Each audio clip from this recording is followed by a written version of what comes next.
Bonjour tout le monde. Merci Philippe pour la présentation. Je vais me mettre ici. Oui, je vais vous présenter des avancements de mes travaux de recherche qui ont comme objectif d'obtenir des fonctions de transfert dans des situations stationnaires et non stationnaires avec une méthode de déconvolution. Donc, pour vous mettre en contexte général sur l'orientation de mon projet de recherche, mon objectif est d'essayer de réduire la consommation électrique des bâtiments pour le chauffage et la climatisation en utilisant des systèmes de géothermie de basse température. Pour utiliser ces systèmes-là, on connecte une thermopompe géothermique entre un bâtiment et un échangeur de chaleur souterrain, qu'on nomme en anglais un Ground Heat Exchanger. Et on dimensionne cet échangeur-là en utilisant différentes propriétés, entre autres la charge thermique du bâtiment qui est nécessaire pour chauffer et climatiser, et les propriétés thermiques du sol. Après ça, on utilise les propriétés thermiques du sol dans des simulations pour valider les températures d'opération dans notre puits pour vérifier, entre autres, qu'on ne gèle pas notre sol ou que nos températures sont dans des degrés qu'on veut. Donc, l'objectif général de mon projet, c'est d'augmenter la performance de ces simulations-là en utilisant des fonctions de transfert qui sont obtenues par déconvolution.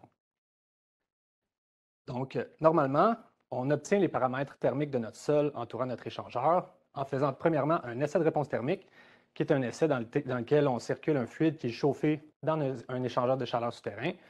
On mesure différents paramètres, les températures à l'entrée et à la sortie de l'échangeur, le débit de circulation et aussi la quantité de chaleur qui est mise dans notre fluide, donc le profil de chauffage. Ensuite de ça, on utilise un modèle de transfert thermique pour reconstruire nos données de température de l'essai de réponse thermique en travaillant sur les différents paramètres thermiques qui sont dans notre modèle et en faisant une optimisation. De manière générale, on utilise la source linéaire infinie et l'optimisation va être faite sur les paramètres d'une régression linéaire pour obtenir, en fait, après ça, les paramètres thermiques. Une fois qu'on a ces paramètres-là, on peut justement faire des simulations et obtenir un dimensionnement de notre puits ou notre champ de puits qui va correspondre aux demandes de notre bâtiment en chauffage et en climatisation. Une autre façon d'obtenir ou de faire ces simulations-là est d'utiliser des fonctions de transfert ou des G-functions. Et ce à quoi ça correspond, une fonction de transfert, c'est la réponse d'un système à une impulsion unitaire. Dans notre cas, notre système, ça va être notre échangeur de chaleur souterrain. Et la charge unitaire, ça va être, par exemple, si on ajoute 1 watt entre la sortie et l'entrée de notre échangeur pour justement faire un chauffage dans notre puits. Les équations à droite montrent une façon de passer de notre fonction de transfert, qui est la variable G, à notre température de fluide en sortie de notre échangeur. Encore une fois, de manière générale, on utilise ces fonctions de transfert-là en simulation pour valider les conditions d'opération de nos échangeurs. Et les fonctions sont normalement obtenues avec des modèles analytiques ou numériques. Et chacun de ces approches-là ont leurs avantages et inconvénients.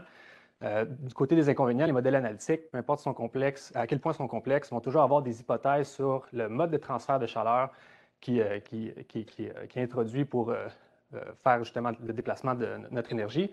Et les modèles numériques, même s'ils sont plus précis, sont souvent plus longs et plus lourds à calculer pour obtenir les mêmes résultats. À noter que les fonctions de transfert sont aussi valides seulement pour un dimensionnement d'échangeur de chaleur et un site à la fois. Tout ça en étant dans les conditions d'opération qui sont toujours maintenues constantes tout au long de la définition de notre fonction de transfert. Si on n'a pas cette constance-là dans nos paramètres d'optimisation, on va être dans un cas qui est non stationnaire, tandis qu'on est stationnaire si on a les conditions d'opération constantes. Qu'est-ce que ça veut dire un peu la non-stationnarité? C'est que nos conditions d'opération varient au cours du temps. Puis ici, il y a quelques éléments qui peuvent faire varier la stationnarité, entre autres le débit de circulation dans notre système. Si on est dans un système ouvert, la quantité d'eau qui est déchargée à l'extérieur de notre système va aussi affecter la stationnarité. À l'échelle de l'écoulement souterrain, s'il y a un pompage à proximité ou une pluie qui fait varier l'écoulement souterrain, on va avoir un impact sur la stationnarité de notre système. Puis un peu plus localement, il y a même des impacts sur la stationnarité en fonction de le changement de température sur nos paramètres. Par exemple, la viscosité et la masse volumique de l'eau vont changer en fonction de la température qui est dans le sol. Puis aussi, on peut avoir un impact des cycles de gel-dégel sur la stationnarité. Un peu plus visuellement, c'est à quoi ça correspond d'avoir un état ou un test qui est non stationnaire. si on prend premièrement la ligne du haut, c'est dans un cas stationnaire. Donc, on a un profil de chauffage qui varie au cours du temps, mais on a seulement une vitesse de circulation. Donc, on a seulement une fonction de transfert qui définit notre système puisqu'il est stationnaire, et on génère une seule courbe de température avec ça. Dans un cas où on a différents paliers de débit de circulation, donc comme dans le cas ici en bas à gauche, on va avoir besoin d'une fonction de transfert par débit de circulation, et on va générer 3 différents profils de température. Dans ce cas-là, on a besoin d'un algorithme qui va faire la transition, en fait, entre quel état on a à chaque moment de notre test. Puis je vais parler un petit peu plus tard de comment on fait cette combinaison-là. Donc, jusqu'à maintenant, j'ai expliqué rapidement que les fonctions de transfert sont générées en utilisant des modèles analytiques ou numériques, ils ont certains inconvénients chacun. Une façon de passer outre ces modèles-là, ce serait d'utiliser une méthode de déconvolution, puisque dans ce cas-là, on utilise seulement les données expérimentales pour obtenir les fonctions de transfert. Par contre, la littérature jusqu'à maintenant a seulement appliqué la déconvolution pour l'interprétation d'essais de réponse thermique. Donc, ça nous donne des fonctions qui sont assez courtes dans l'horizon temporel, de quelques jours seulement, et dans des cas stationnaires. Donc, les objectifs de la présentation, c'est d'étendre un petit peu l'application de la déconvolution dans 2 cas spécifiques, d'obtenir des fonctions de transfert à long terme sur une opération, par exemple, d'un système sur 1 an, dans un cas stationnaire, et d'obtenir un ensemble de fonctions de transfert dans un cas non stationnaire. Donc, maintenant qu'on a vu l'objectif de la présentation, je vais vous présenter comment faire la déconvolution en état stationnaire et non stationnaire. La grosse différence entre les deux, c'est que dans la non-stationnarité, il faut qu'on tienne compte justement de la transition entre les différents états. Donc, il y a quelques étapes supplémentaires que je vais présenter en temps et lieu. Mais comme le gros rectangle orange le montre, on va commencer par le cas stationnaire. Et à noter que les mêmes étapes sont retrouvées autant dans le cas stationnaire et non stationnaire. Donc, premièrement, on doit faire notre essai de réponse thermique pour avoir nos données expérimentales, calculer notre fonction de perturbation F. Ensuite, vu que la déconvolution est un problème d'optimisation, on veut toujours donner en fait une bonne solution initiale à notre problème d'optimisation. Donc, c'est la 3e étape ici, de calculer une solution initiale.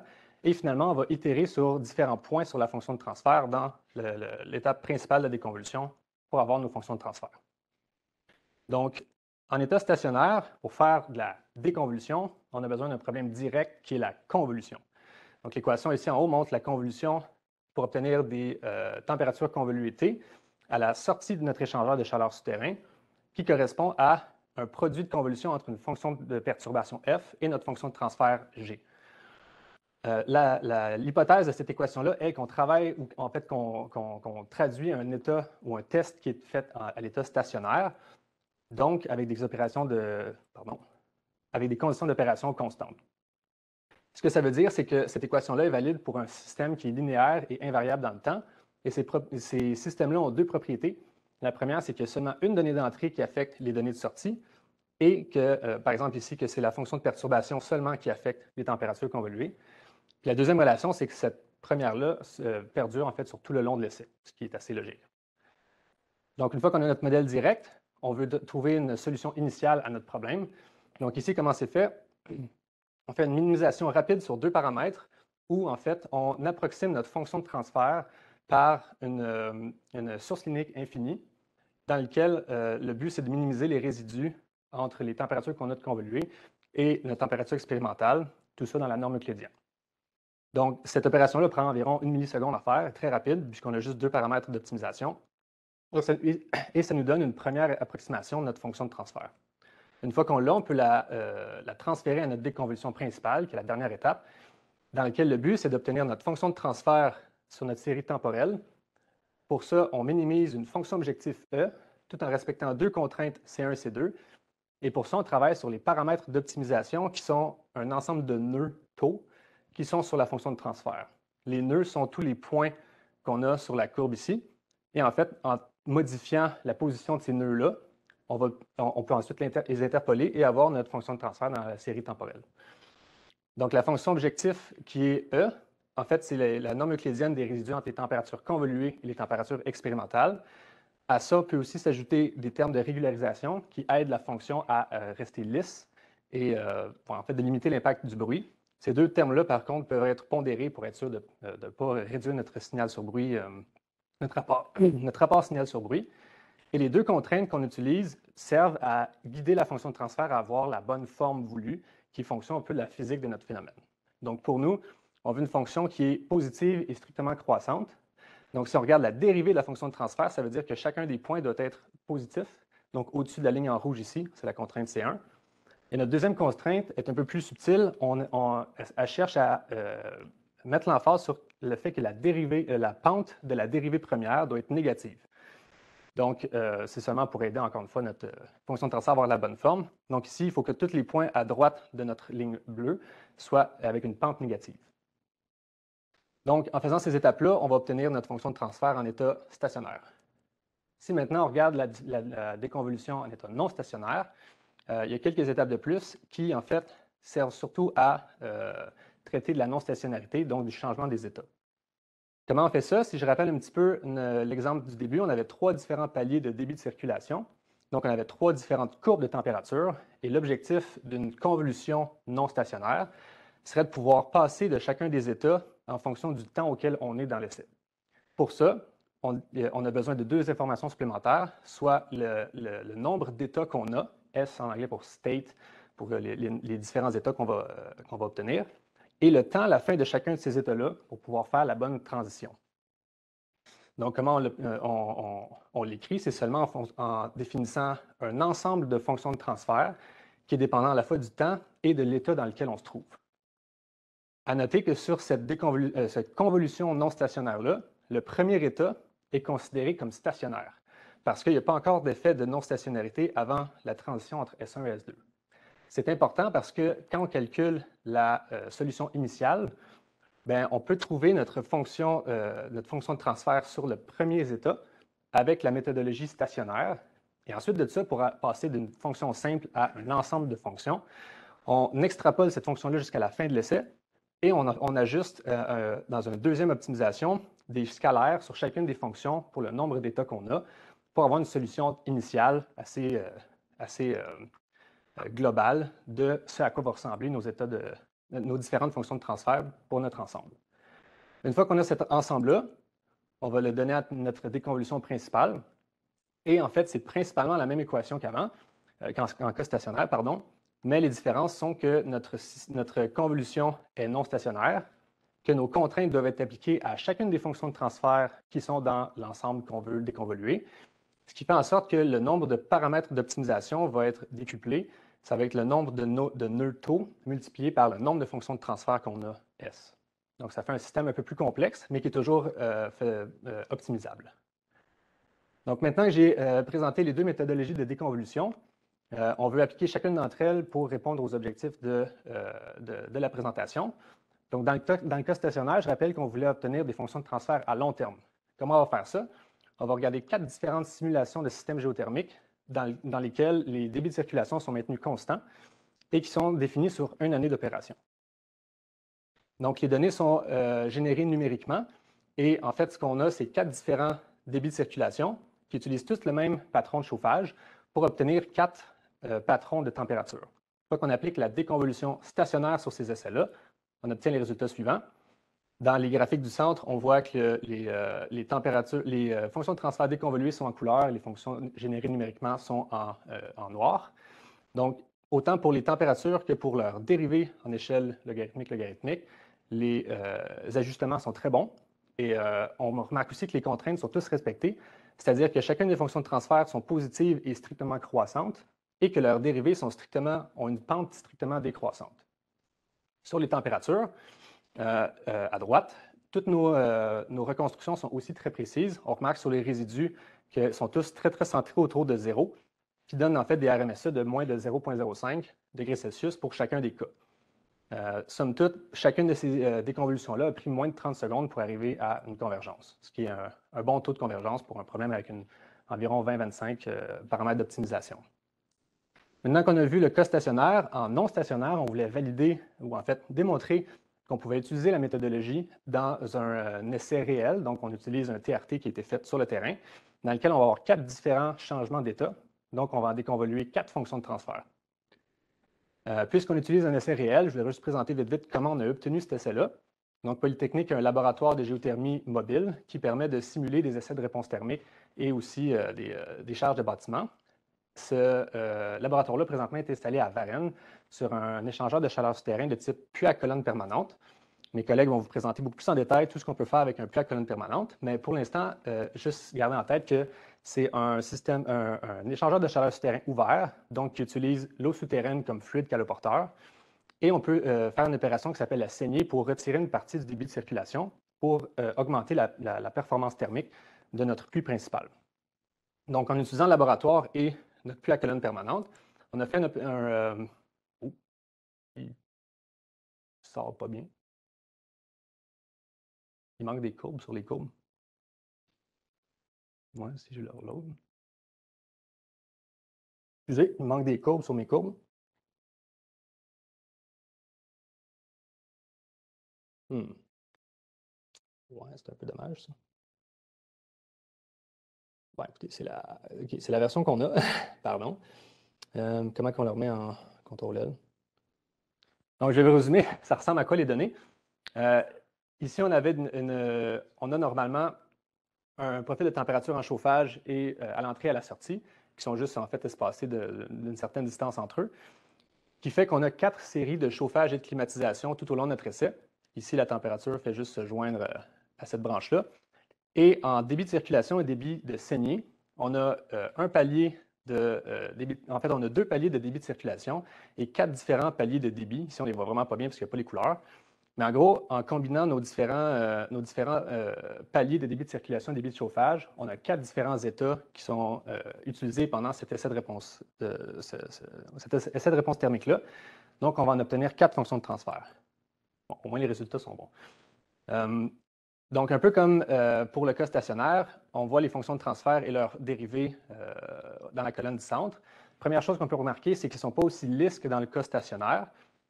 Notamment parce qu'à ce moment-ci, lorsque la déconvolution non stationnaire a été faite, les termes de régularisation n'étaient pas encore implémentés dans la fonction objectif, mais c'est un effet qui va être bien lissé par l'ajout de termes de régularisation. On peut aussi remarquer que les contraintes sont toujours respectées, même si elles ne semblent pas. Je rappelle que les contraintes sont seulement appliquées sur les nœuds, c'est-à-dire que ici, sur la courbe en mauve, la dérivée semble positive à un certain point, mais puisque les contraintes sont seulement appliquées sur les nœuds, si on regarde les points, elles sont strictement décroissantes les uns par rapport aux autres. C'est seulement un effet de l'interpolateur qui donne cette allure de la courbe à ce moment-là. Par contre, il faut aussi rappeler que c'est des fonctions de transfert qui sont obtenues expérimentalement, donc avec seulement les données de l'essai de réponse thermique. Et dans une situation non stationnaire comme ça n'a jamais été fait d'obtenir des fonctions de transfert expérimentales. Au niveau des reconstructions de température, l'ajustement est assez bon. On a un RMSE de 0,19 degrés Celsius. Et on remarque que sur les résidus, c'est surtout les pointes de changement, soit entre les états ou entre le chauffage et la restitution, qui va causer en fait une forte hausse de résidus. C'est un peu ce à quoi on s'attend avec la précision de la convolution non stationnaire. C'est là où c'est le moment le plus dur à reconstruire.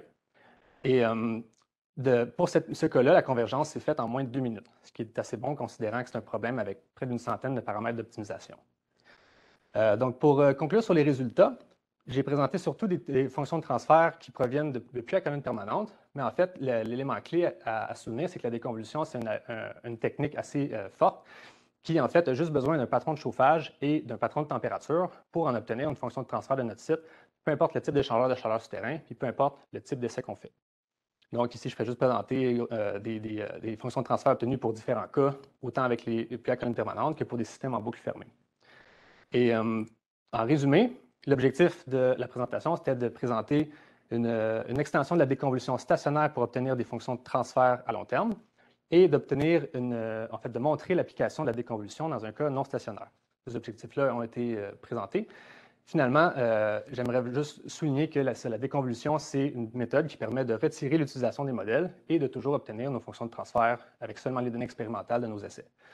Dans les prochaines étapes que j'envisionne dans mon projet, j'aimerais continuer à travailler sur la déconvolution non stationnaire pour justement avoir des fonctions et à travailler sur la fonction objectif pour en fait qu'elle soit de plus en plus robuste, peu importe le type de transition qu'on va avoir.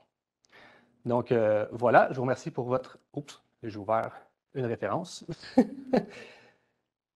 Non, pas celui-là. Ah, OK. Ah, OK, bon, excusez. Donc voilà, je serais très intéressé à répondre à vos questions et commentaires. Puis si vous voulez me rejoindre, vous pouvez utiliser une de ces avenues-là pour communiquer avec moi.